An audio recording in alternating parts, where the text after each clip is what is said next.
आज का ये एपिसोड शुरू करने से पहले एक छोटी सी बात। क्या आप भी अपना पॉडकास्ट बनाने की सोच रहे हैं? तो एंकर ट्राई कीजिए। ये पॉडकास्ट बनाने का सबसे आसान तरीका है। नंबर 1, ये फ्री है। नंबर 2, इसमें कई सारे ऐसे टूल्स हैं जो आपको अपने फोन और कंप्यूटर पर रिकॉर्ड और एडिट करने की फैसिलिटी देते हैं। नंबर 3, आप अपने पॉडकास्ट को डिस्ट्रीब्यूट भी कर सकते हैं, जिससे इसे स्पॉटिफाई और दूसरे प्लेटफॉर्म पर सुना जा सके। तो डाउनलोड कीजिए फ्री एंकर ऐप या विजिट कीजिए anchor.fm पर अपना पॉडकास्ट स्टार्ट करने के लिए। ये तो थी एक छोटी सी जानकारी, और अब शुरू करते हैं एपिसोड का सिलसिला। तो आज के एपिसोड में लीजिए सुनिए आचार्य चतुर्सेन शास्त्री के लिखे उपन्यास गोली के तीसरे भाग विगत इतिहास को मेरी यानी समीर गोस्वामी की आवाज में। जी हां, बीते हुए युग की बीती हुई बातों का इतिहास भी आप जरा सुन लीजिए। राजपूती जीवन के शौर्य, वीरत्व और तलवार की यशोगाथा तो आपने बहुत सुनी होगी, पर सामंतशाही की स्वेच्छाचारिता ने उनके घरेलू जीवन में भी भीषण कलंक उत्पन्न कर दिए थे। उनमें हमारी एक गोलियों की जाति थी। हम जन्मजात गुलाम थे। हमें न अपनी संतानों पर कोई अधिकार था और न हम कोई निजी संपत्ति रख सकते थे। न पति का पत्नी पर अधिकार था, न पत्नी का पति पर। हमें भेड़ बकरियों के रेवड़ की भांति बेचा जा सकता था, दहेज में दान दिया जा सकता था। एक एक राजपूत राजा और ठिकानेदार की लड़की के विवाह पर 10, 20, 50, 100 तक गोलियां दहेज में दी जाती थीं। गोले गोलियों का महत्व दहेज के हाथी घोड़ों तथा वस्त्र रत्न सबसे अधिक था। दहेज में आकर सब गोलियों को उस राजपूत कन्या के पति की उपपत्नी या रखेल की भांति रहना पड़ता था। उनका जूठा भोजन करना, उनके उतरे कपड़े पहनना, उनकी चरण सेवा करना और उनकी उचित तथा अनुचित सभी आज्ञाओं का निर्विरोध पालन करना, हम सब गोले गोलियों का धर्म था। ये नौकरी न थी, धर्म था, जिसका पालन न करने पर हमें नरक में जाने का भय था। तिस पर भी बीते युग में जब तक अंग्रेजों के बनाए हुए कानूनी अंकुश का प्रभाव राजस्थान पर न हुआ, तब तक बहुत सी गोलियों को राजा के मरने पर सती भी होना पड़ता था। बहुत करके तो दहेज या दान में आई हुई गोलियों का विवाह हमारी ही जाति के किसी गोली से कर दिया जाता था, पर वो विवाह केवल इसलिए होता था कि हमारी संतान का वो केवल वैधानिक पिता बन जाए। जिस गोले से गोली का विवाह होता था वो बूढ़ा भी हो सकता था, नपुंसक भी हो सकता था। खासकर सुंदरी और तरुण गोलियों के लिए तो ऐसा ही दूल्हा तजवीज किया जाता था। पति से पत्नी का, गोले से गोली का शरीर संबंध प्रायः नहीं हो पाता था। गोली ठाकुर की, राजा की पर्यंकशायनी, चरण सेविका या पलंगदासी के रूप में रहती थी। राजा रानी, ठाकुर ठाकुराइन जब परस्पर संभोगरत रहते थे, तब भी हम गोलियों को उपस्थित रहना पड़ता था और उन्हें शराब पिलाना या उनकी वासना को भड़काने वाली दूसरी सेवाएं करनी पड़ती थीं। गरज हमसे ठाकुर राजा का कुछ भी गोपनीय न था। विवाह हमारा इसलिए किया जाता था कि जो संतान उत्पन्न हो वो विवाहित पति की घोषित कर दी जाए और उसकी जाति गोला गोली ही रहे, वो राजपूत न कहलाए। वो गुजारा पाने की हकदार हो, न रियासत की दावेदार। परंतु किसी किसी गोली दासी पर राजा या ठिकानेदार विशेष कृपा करते थे। उन्हें वे पड़दायत बना लेते थे। ये पड़दायत बाकायदा अर्थात घोषित उपपत्नियां कहलाती थीं। वे पर्दे में रहती थीं, अपने को साधारण गोली से अधिक इज्जतदार समझती थीं और राजा या ठाकुर के मर जाने पर उसके साथ चिता में भी जलती थीं। ऐसे भी उदाहरण राजपूताने के इतिहास में हैं, जबकि एक एक राजा के साथ 50-100 पड़दायतें सती हुई हैं। जहां राजा की रानियां सती होने पर सुप्रतिष्ठित होती थी, वहां ये रखेलियां भी राजा के साथ जल मरना अपनी शान और अपना धर्म समझती थीं।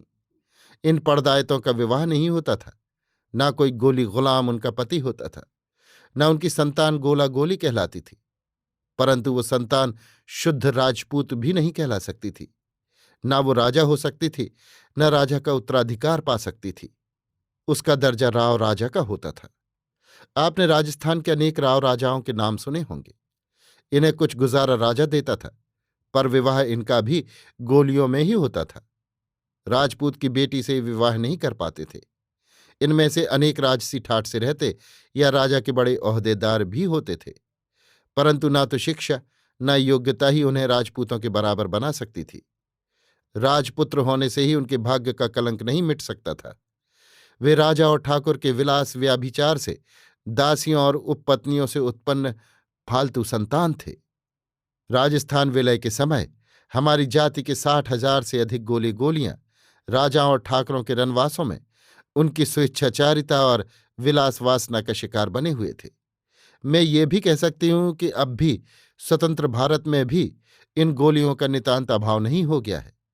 रस्सी जल गई, पर उसके बल नहीं गए। ये लोग अब राजा नहीं रहे, ठिकानेदार नहीं रहे। उनकी राजनीतिक स्वेच्छाचारितापूर्ण सत्ता खत्म हो गई है, पर उनके घरों में अब भी गोले गोलियां वही गुलामी का जीवन व्यतीत कर रहे हैं। अधिक नहीं तो कम ही।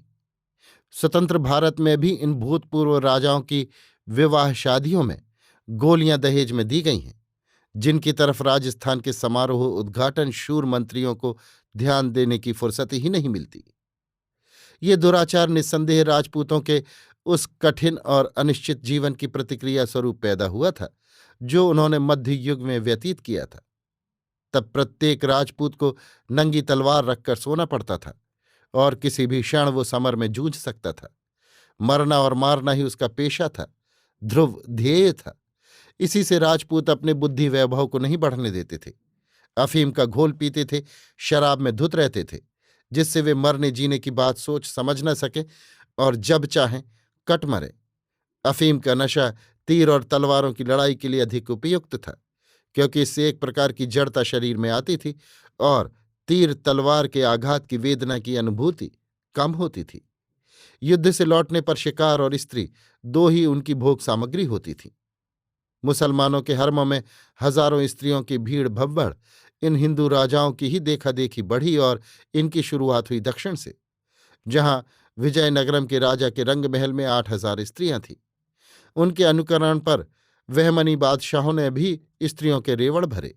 फिर इस हरम का परिष्कृत रूप मुगलों के ऐश्वर्य का प्रमुख चिन्ह बन गया, जबकि उनका साम्राज्य सुदृढ़ पायों पर स्थापित हो गया था। मुगलों ने राजपूतों से मेल किया, रोटी बेटी का व्यवहार किया, राजनीतिक और सांस्कृतिक सहयोग किया। तब ये स्वाभाविक ही था कि उन अशक्त और मुगलों के दरबारी राजाओं पर मुगल ऐश्वर्य का भी सीधा सांस्कृतिक प्रभाव पड़ता। ऐसा ही हुआ भी।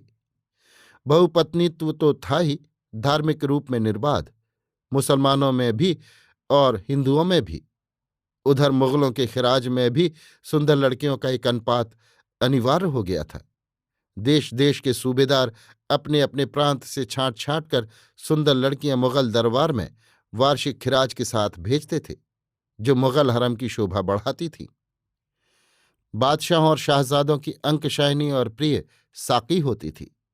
फिर गुलाम यानी लौंडी और खोजा आदि भी थे। ऐसी हालत में जबकि इन राजपूतों की लड़कियां मुगलों की प्रधान बेगम और बादशाहों की मां बन गई थीं, क्यों न बुराइयों के बीज उनके रंग महल में उगते। वे उगे जिनके फलस्वरूप हमारी गोलों की गुलाम जाति बनी। इनकी लड़कियां राजपूत ठाकरों और राजाओं की रखेलियां, उपपत्नियां और भोगदासियां थीं, और लड़के टुकड़खोर गुलाम दास। राजपूतों की दासता और स्वेच्छाचारिता की पूर्ति ही इनका धर्म था। अंग्रेजी शासन में कुछ दशा बदली थी, क्योंकि इस प्रथा को कायम रखना उन सिद्धांतों के प्रतिकूल था जिन पर ईस्ट इंडिया कंपनी की सरकार प्रतिष्ठित थी। व्यक्तिगत स्वाधीनता का अधिकार और अपने जीवन को अपनी इच्छा के अनुसार बनाए रखने का हक दूसरों को भी उसी प्रकार की स्वाधीनता देते हुए स्वीकार किया गया और व्यवहार में लाया जाने लगा। इसलिए ईस्ट इंडिया कंपनी ने चाकरों पर मालिकों का अधिकार मानने से इनकार कर दिया। उसने इन स्वत्वों को अस्वीकृत ही नहीं किया, अपितु एक कानून बनाकर उन स्वत्वों का उपभोग करना एक जुर्म करार दे दिया। इस प्रकार ब्रिटिश राज्य की सब रियासतों में तो चाकरों और गोलों के ऊपर मालिकों के अधिकार का खात्मा हो गया और सब गोले चाकर फिर से स्वतंत्र हो गए। पर यह कानून उस भूभाग में प्रचलित नहीं हुआ जो देशी राज्यों के अधिकार में था। वहां ये प्रथा बराबर जारी रही। इन राज्यों की प्रजा शिक्षा की कमी के कारण अपने अधिकारों से बेखबर थी। इसलिए हमारे मालिक राजपूत अपने अधिकारों पर दृढ़ता के साथ जमे रहे और उनका उपभोग करते रहे। चाकरों ने, गोलों ने भी कभी इनका विरोध नहीं किया। गोलों को चाकर कहा जाता था, नौकर नहीं। नौकर स्वेच्छा से नौकरी कर और छोड़ सकता था, पर चाकर ऐसा नहीं कर सकता था। मालिक गोलों को खाना, कपड़ा, विवाह आदि का खर्च देते थे। मौसर का खर्चा सिर्फ घरजा चाकरों को ही मिलता था। घरजा चाकर वो था जो घर ही में उत्पन्न हुआ हो। चाकर किसी भी हालत में न मालिक की आज्ञा का उल्लंघन कर सकते थे, न सेवा छोड़ सकते थे। चाकरों की संतान पर मालिक का स्वत्व होता था। उनकी जिन लड़कियों को मालिक अपनी लड़की के दहेज में देते थे, वे लड़कियां भी अन्य सामान के साथ दहेज की संपत्ति हो जाती थीं। कभी कभी कुटुंब का कुटुंब दहेज में दे डाला जाता था। अभी आप सुन रहे थे आचार्य चतुर्सेन शास्त्री के लिखे उपन्यास गोली के तीसरे भाग विगत इतिहास को, मेरी यानी समीर गोस्वामी की आवाज में।